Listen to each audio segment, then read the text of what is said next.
Discussion keeps the world turning. This is Round Table.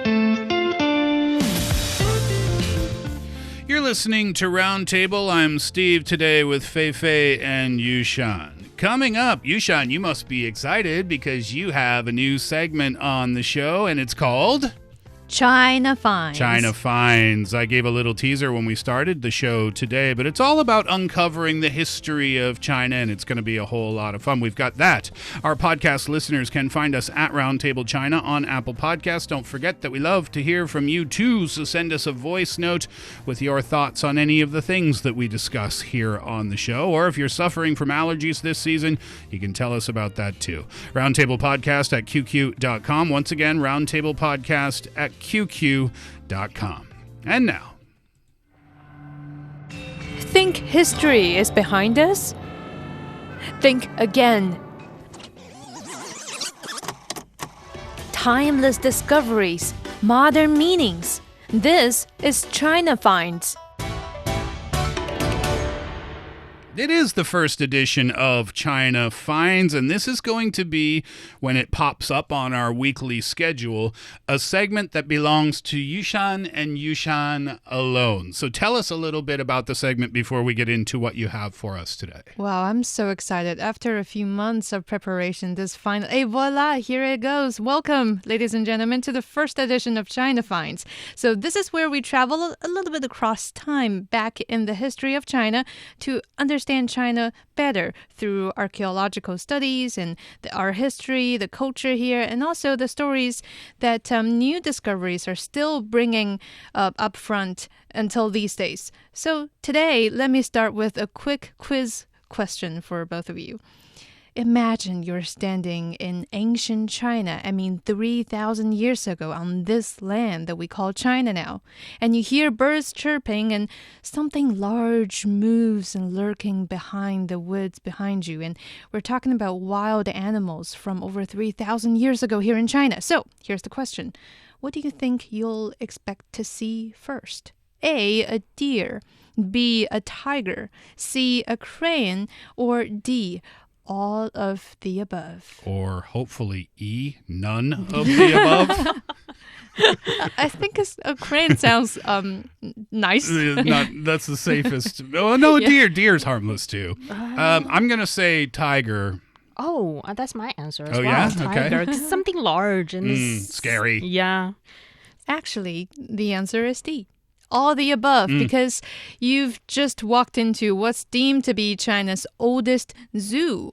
And yes, this zoo existed 3,000 years before your first school trip to the zoo in your hometown. Yeah, so right. Here's the news. At the beginning of this year, archaeologists in central China announced something extraordinary. They may have uncovered the earliest known complex of captive wild animals in Chinese history. So the concept of a zoo existed even 3,000 years ago. I don't think they called it a zoo back then, but yes, that's the Right. idea. Sure.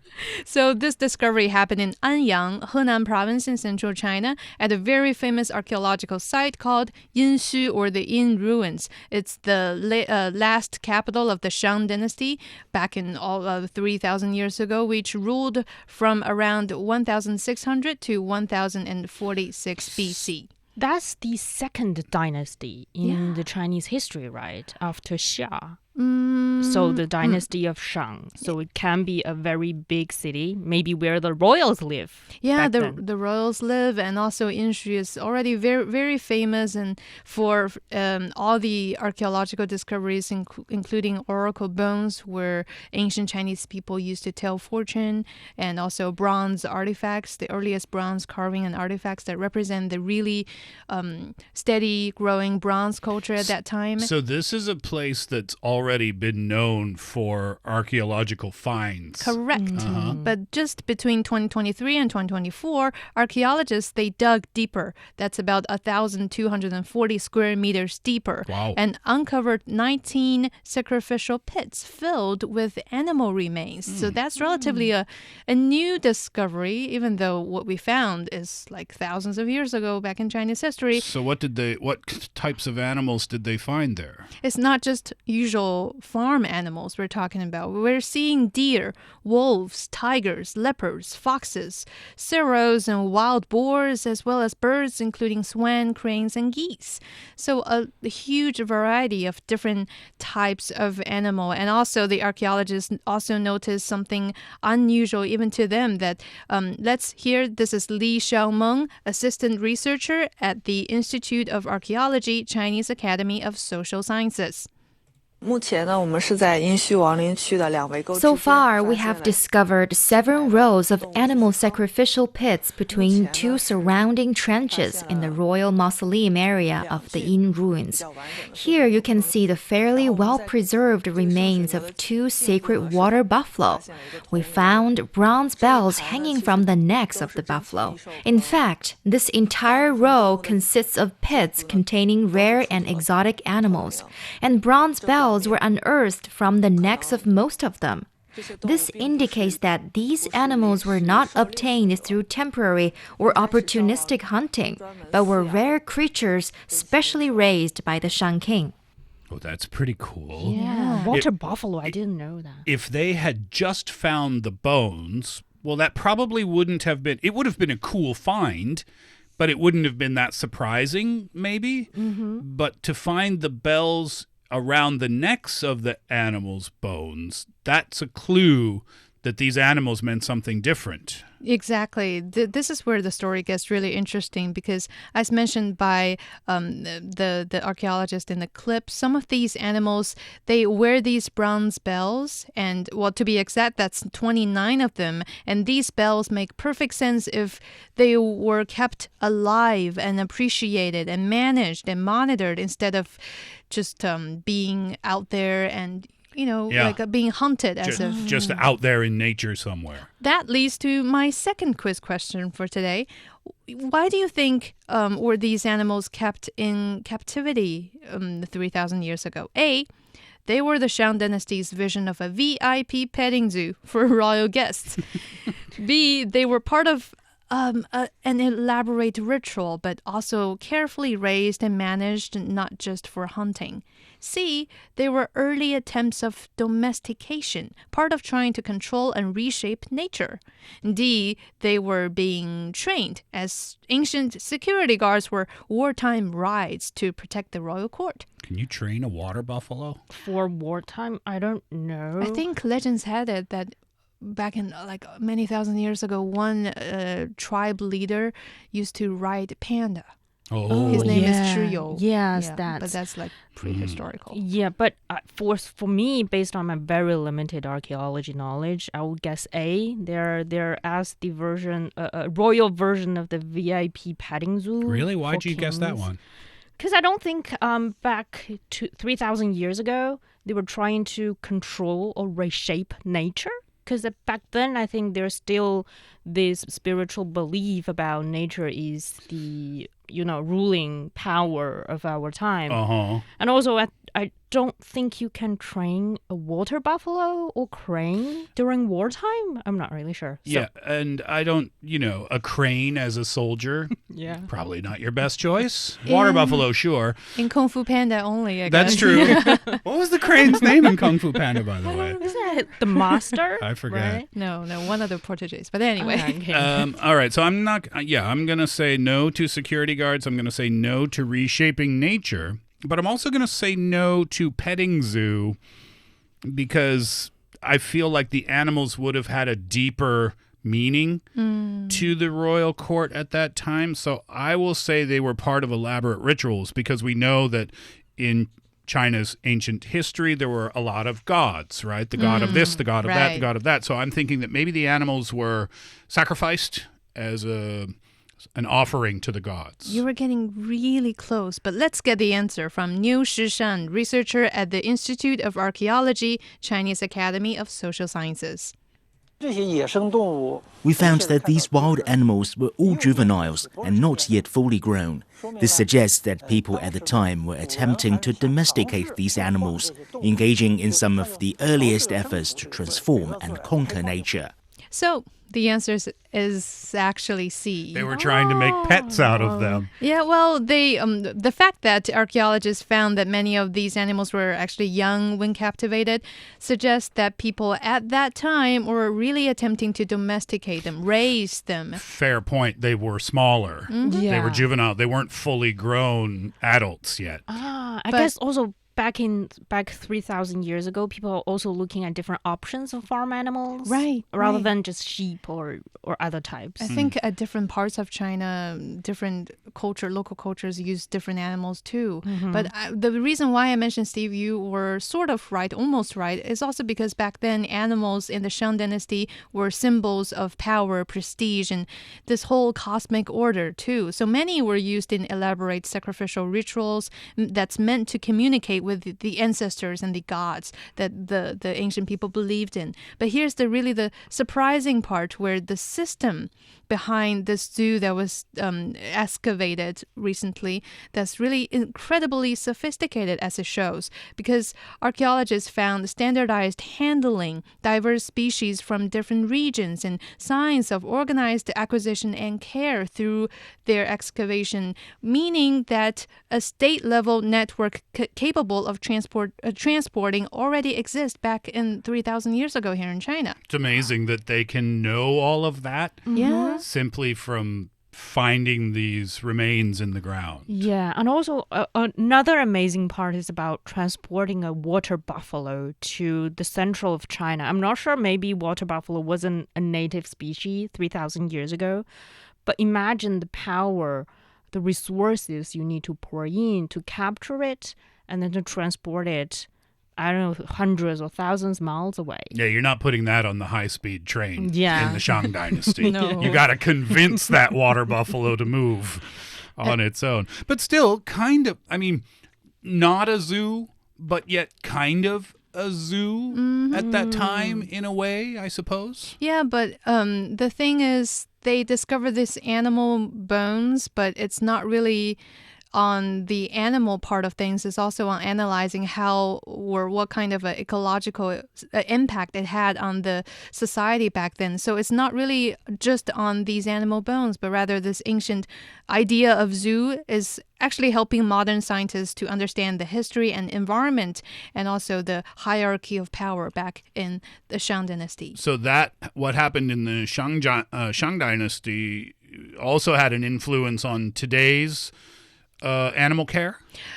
Yes and no, because that's a symbol that we're trying to interpret from back in history. If we fast forward to today, nowadays, animals are no longer reserved for kings. That's for one, because take the Beijing Zoo, for example. I think all Beijingers had visited in some part of it in their life, just like I do. It was founded in 1906, which makes it China's oldest public zoo. That's covering more than 80 hectares of a space, housing over 5,000 animals across around 400 species. I have not been. Where is it in the city? It's in central Beijing, a little bit to the northwestern, but still within the central area. It's very close to Xijimen Station in the second ring. Yeah, it's famous, like also a must-go-to place in Beijing as well. Been there since 1906. You visited before? Yeah. I've visited multiple times because there were panda. I think there is also a star panda in that zoo. Wait a minute. There's a panda in Beijing? Yeah. I've been trying to plan a trip to Chengdu for like a year and a half, thinking that's the only place I can go. Well, I think I can just take the subway for a few stops. Yes. In Chengdu, you're going to see the babies. But in Beijing, we have several stars here. That's like kind of the main tourism spot inside the zoo, too. Okay. But it's very nice that you mentioned Chengdu, because now we think about Chengdu in southwest China's Sichuan province. That's where we align the idea of panda and the local panda culture with the city, because basically Chengdu is already the world's panda capital, and the panda being cultivated so well, protected so well, it's like loved by all around the world on social media nowadays. Yeah, and it's an international symbol of China, right? It's something that everybody knows about. I have friends who have traveled to China specifically to see pandas? The pandas. Yeah, they visited Chengdu, as a matter of fact, and they absolutely loved the experience there. Yeah, and now, you know, modern day zoos are very different, obviously, than the way they used to be. And the place in Chengdu with the pandas would be the most famous place in China for zoos in general, because the Beijing one might be the oldest, right? 1906. Would the Chengdu one be the most famous, would you say? I'll say it's the most iconic one regarding animal preservation, and specifically when it comes to panda. Now we have this whole umbrella system that's not only protecting the 1,340 wild giant pandas living in the, I think there's Chengdu National Park, Giant Panda National Park right there in Chengdu. So this is not only about these pandas anymore, but the whole system that now protects over 8,000 of other rare species, including golden snub-nosed monkey and snow leopard and all the other animals falling into local biodiversity as well. So even better is that local communities are part of the story of making this work for them. Like they adapt their houses into ecotourism, attracting people from all across the world to come to Chengdu and have a good time with the pandas there. Cool. Yeah, not every zoo in China, though, is huge and grand, right? Some of them are on the smaller side. Yeah, there is one that I really wanted to visit in southwest China's Guizhou last year when I was there, but really didn't get a chance to. It's called Kaili. Also, the zoo is called the humblest zoo in history, the Kaili Zoo. It's relatively smaller, not really on the national scale. There are more than 20 species of national protected animals, but the highlight is that its director is a 70-year-old retired school principal who really spent all of his pension, personal pension, on taking care of all the animals there. Oh, so wow. So it's his own personal zoo? In a way, he's taking care of it in the name of his brother. But yeah, he is the curator, the director, and also the caretaker of those animals. There's one line that he said that's really touching. I can't starve, but I will never starve these animals that I'm taking care of. And that really rings a bell to a lot of animal lovers across China, paying for the only 20 yuan ticket just to have a visit in his private little zoo. I think people lined up for right now to visit this zoo, even though it's not the grandest or have the rarest animals. It got really famous on social media. Yes. But I think there is another zoo that's really becoming sort of online sensation at some point in China as well. It's telling us about a new path of development when it comes to zoos. I think you're mentioning the so-called Disneyland of Nanjing, right? It's the Nanjing Hongshan Forest Zoo that really captured young people on social media nowadays. It's in the heart of Nanjing, in the Hongshan Forest Zoo, and it's becoming a massive cultural phenomenon, attracting approximately 8 million visitors back in 2024. But unlike the traditional idea of zoo, the Hongshan operates on the core principle that the animals are the real hosts and you guys are just visitors. We are equal. You're visiting the animal's home. And the zoo director Shen Zhizun aims to gradually change the public traditional perception of what a zoo should be. And here is what he once said in an interview. 我理想中的动物园呢，应该是野生动物的欢乐家园。 My idea of an ideal zoo is a joyful home for wildlife. It should do everything possible to recreate natural habitats so animals can live more freely and comfortably.